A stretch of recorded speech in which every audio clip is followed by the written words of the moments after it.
Selamat malam, para pendengar setia di seluruh penjuru Indonesia. Sekarang jam 8.46 malam ETA, tanggal 19 Juli tahun 2025, dan kita akan masuk ke dalam dunia yang penuh misteri.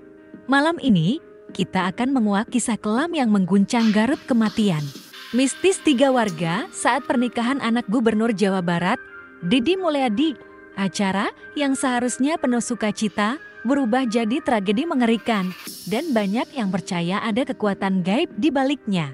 Siapkan hati dan telinga kalian, karena cerita ini akan membawa kita ke alam yang tak terlihat, penuh dengan isu-isu mistis yang bikin bulu kuduk merinding. Latar belakang tragedi, pernikahan yang berubah jadi kutukan pernikahan Maula Akbar Mulyadi. Putra sulung Gubernur Deddy Mulyadi dengan Wakil Bupati Garut Putri Karlina. Dihelat dengan megah di Pendopo Garut pada 18 Juli tahun 2025.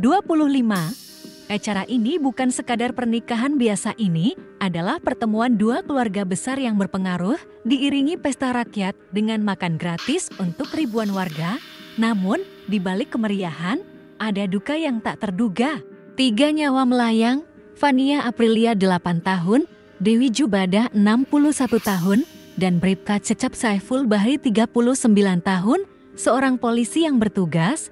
Mereka tewas akibat berdesak-desakan saat mengantre makanan, tapi cerita resmi tentang kekurangan oksigen tak cukup memuaskan hati banyak orang. Di kalangan warga Garut, bisik-bisik tentang penyebab mistis mulai menyebar seperti angin malam. Katanya, lokasi Pendopo Garut bukan tempat biasa. Ada yang bilang tempat itu dulunya kuburan tua di mana arwah penasa masih berkeliaran. Konon, sebelum acara dimulai, ada yang melihat bayangan hitam melintas di antara pohon-pohon di alun-alun seperti sosok tanpa wajah yang mengawasi. Apakah ini pertanda buruk? Banyak yang percaya bahwa pernikahan besar ini mengganggu roh-roh yang tidur dan mereka membalas dengan mengambil nyawa sebagai kurban. Isu mistis pertama, kutukan dari hutan terlarang Garut dikenal sebagai daerah yang kaya akan mitos, dan salah satu cerita paling mengerikan adalah tentang hutan terlarang di perbukitan selatan kota. Konon, hutan itu dijaga oleh makhluk gaib yang marah kalau ada orang luar menginjakkan kaki tanpa izin. Beberapa hari sebelum pernikahan, panitia membawa bahan-bahan dekorasi dari hutan itu, kayu, daun, dan bunga liar. Warga setempat memperingatkan, tapi diabaikan karena dianggap tahayul. Katanya, malam sebelum acara, ada suara aneh seperti jeritan di angin dan hewan-hewan liar tiba-tiba kabur dari hutan. Menurut cerita lisan, kalau seseorang mengambil sesuatu dari hutan tanpa persetujuan penunggunya, kutukan akan mengikuti.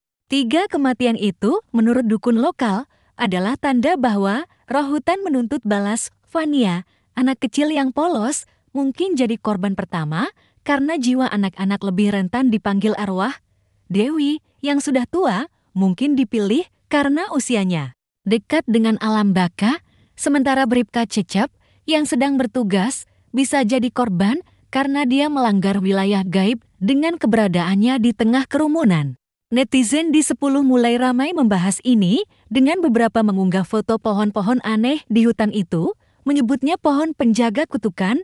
Isu mistis kedua, jin penjaga alun-alun Garut, tempat kerumunan terjadi, punya sejarah panjang. Yang misterius, konon di bawah tanah alun-alun ada kerajaan jin yang sudah ada sejak zaman kolonial. Jin-jin ini konon marah kalau ada acara besar yang gak minta izin terlebih dahulu. Pernikahan mewah ini dengan ribuan orang dan musik keras mungkin dianggap sebagai gangguan. Ada warga yang mengaku melihat bola api kecil berterbangan di langit alun-alun malam sebelum tragedi, sebuah tanda bahwa jin sedang murka. Dukun setempat bilang, jin penjaga alun-alun biasanya mengambil nyawa sebagai peringatan. 3 kematian itu sesuai dengan pola mistis: 1 anak, 1 orang tua, dan 1 pelindung polisi. Katanya, jin memilih korban yang melambangkan 3 fase kehidupan untuk menunjukkan kekuatannya.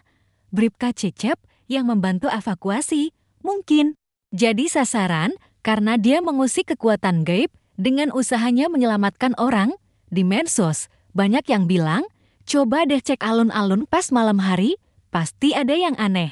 Isu mistis ketiga, hantu penunggu Sungai Cimanuk sebagai pengganti isu ritual terlarang yang telah dihapus. Kita beralih ke misteri Sungai Cimanuk yang mengalir tidak jauh dari pendopo Garut. Konon, sungai ini dijaga oleh hantu penunggu yang disebut Nyai Cimanuk, seorang perempuan gaib yang konon mati tenggelam ratusan tahun lalu. Nyai Cimanuk dikenal suka mengganggu acara besar di sekitar wilayahnya, terutama kalau ada kerumunan besar yang mengotori sungai dengan sampah atau energi negatif. Saat pernikahan, ribuan orang membuang sisa makanan dan sampah ke sungai yang mungkin memicu kemarahan Nyai. Menurut cerita warga, Nyai Cimanuk bisa mengirim angin kematian untuk mengambil nyawa sebagai hukuman. 3 kematian itu diduga akibat serangan gaib dari Nyai yang memilih Fania karena anak-anak lebih mudah terpikat, Dewi karena usianya rapuh, dan Cecep karena dia berada di garis depan kerumunan. Beberapa warga mengaku mendengar suara tangisan perempuan di tepi sungai malam itu, dan netizen di Instagram mulai mengunggah video sungai dengan klaim melihat bayangan putih melayang. Isu mistis keempat, pocong penasah dari kuburan tua di Garut. Ada cerita tentang kuburan tua di dekat pendopo yang konon dihuni pocong penasah. Pocong ini katanya adalah arwah yang mati dalam kondisi tidak wajar, seperti kecelakaan atau kekerasan dan belum bisa tenang. Saat pernikahan, ribuan orang berdesak-desakan dan energi panik itu diduga membangkitkan pocong dari kuburannya.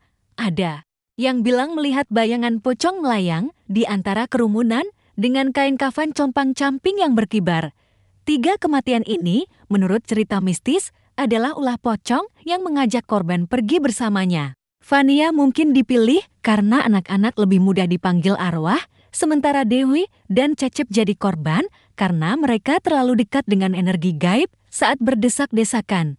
Warga setempat mulai melakukan ritual tolak bala, membakar kemenyan, dan membaca doa untuk menenangkan pocong itu.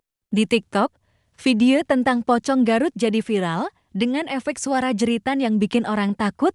Isu mistis kelima, kuntilanak dari pohon beringin tak jauh dari alun-alun. Ada pohon beringin raksasa yang konon jadi tempat tinggal kuntilanak. Pohon ini sudah ada sejak ratusan tahun dan banyak yang bilang kuntilanak di sana suka mengganggu acara besar. Pernikahan mewah ini dengan lampu-lampu terang dan musik keras mungkin mengusik kuntilanak yang konon tak suka kebisingan. Ada warga yang mengaku mendengar tawa perempuan aneh di malam sebelum acara dan beberapa anak kecil menangis tanpa sebab.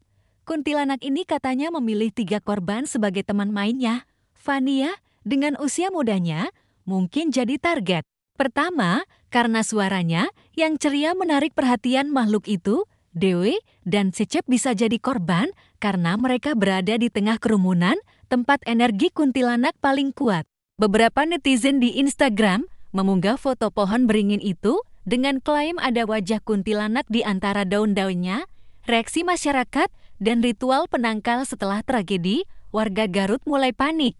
Banyak yang mengadakan selamatan di rumah masing-masing, membakar kemenyan, dan meletakkan bunga di depan pintu untuk menolak roh jahat. Dukun-dukun lokal dipanggil untuk meramal dan melakukan ritual pembersihan. Salah satu dukun bilang, ini tanda bahwa kita harus hormati alam dan leluhur, kalau tidak, bencana akan datang lagi. Ada juga yang menyarankan membangun mushola kecil di alun-alun untuk menenangkan arwah. Netizen di 10 dan TikTok makin gencar bikin konten mistis.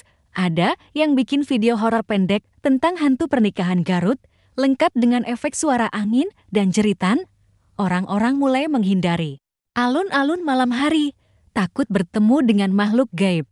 Bahkan, ada yang bilang melihat bayangan polisi tanpa kepala di dekat pendopo yang diduga arwah Bribka Cecep yang penasah. Penutup misteri yang masih tersimpan hingga kini. Penyebab resmi kematian 3 warga disebut kekurangan oksigen akibat berdesak-desakan, tapi cerita mistis ini terus hidup di hati masyarakat. Apakah ini kutukan hutan, kemarahan jin, ulah Nyai Cimanuk, pocong penasah, atau gangguan kuntilanak? Tak ada yang tahu pasti.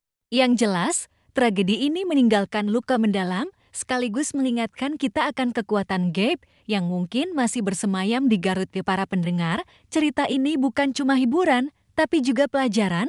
Hormati alam, jaga adat, dan jangan lupakan doa. Kalau kalian lelet jalannya malam ini, perhatiin sekitar, siapa tahu ada yang ngintip dari kegelapan. Terima kasih udah dengerin, dan sampai jumpa di cerita mistis berikutnya. Selamat malam, dan semoga terhindar dari gangguan gaib.